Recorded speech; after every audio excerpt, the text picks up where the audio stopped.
চেয়েছি বাবা মা যেরকম সন্তানের পেটের ক্ষুধা বুঝতে পারে সেই রকম একজন সরকার হবে যারা নাগরিকের অধিকার সম্পর্কে সচেতন থাকবে।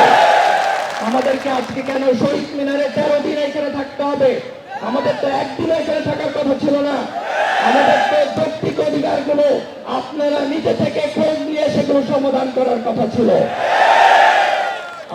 গত 3 আগস্ট 2024 সালের 3 আগস্ট আমি এই মঞ্চে এই স্টেজে এই শহীদ মিনারে দাঁড়িয়েছিলাম।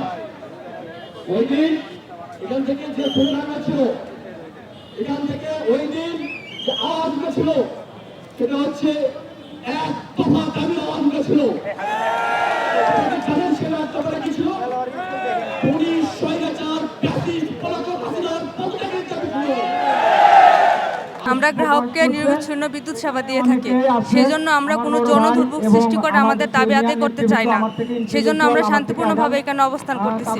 বিভিন্ন রাজনৈতিক সংগঠন থেকে শুরু করে সামাজিক সংগঠন, ব্যক্তিবর্গ সবাই আমাদের আন্দোলনকে সমর্থন জানাইছে, কিন্তু এখন পর্যন্ত আমরা সরকারের তরফ থেকে কোনো ধরনের রেসপন্স পাচ্ছি না।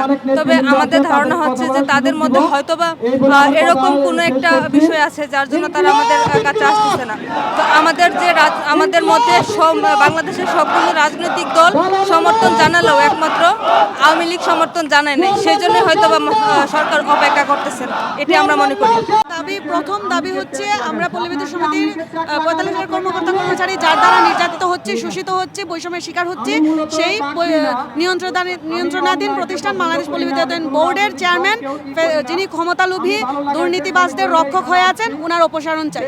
দ্বিতীয় দাবি হচ্ছে আমরা ইতিমধ্যে দেখেছি জেলা প্রশাসক থেকে পল্লী বিদ্যুৎ সমিতি এবং পল্লী বিদ্যুৎ বোর্ড একীভূতকরণের সুপারিশ করা হয়েছে, সেটা অনতিবিলম্বে বাস্তবায়ন চাই। তৃতীয় দাবি হচ্ছে আমাদের যারা এখানে বৈষম্যের শিকার হচ্ছে, কেউ চুক্তিভিত্তিক, কেউ অনিয়মিত, কেউ নিয়মিত, আমরা চাই চুক্তিভিত্তিক এবং অনিয়মিত এবং যারা পোষ্য করে আছে তাদের প্রত্যেকের নিয়মিতকরণ চাই।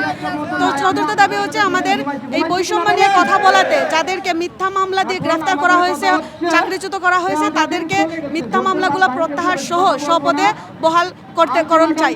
পঞ্চম দাবি হচ্ছে আমাদের আন্তর্জাতিক শ্রম ঘণ্টা অনুসারে আমাদের লাইনম্যান ভাইদের শিফটিং ডিউটি চালুকরণ চাই এবং আমাদের এই বিদ্যুৎ বিভাগের সংস্কার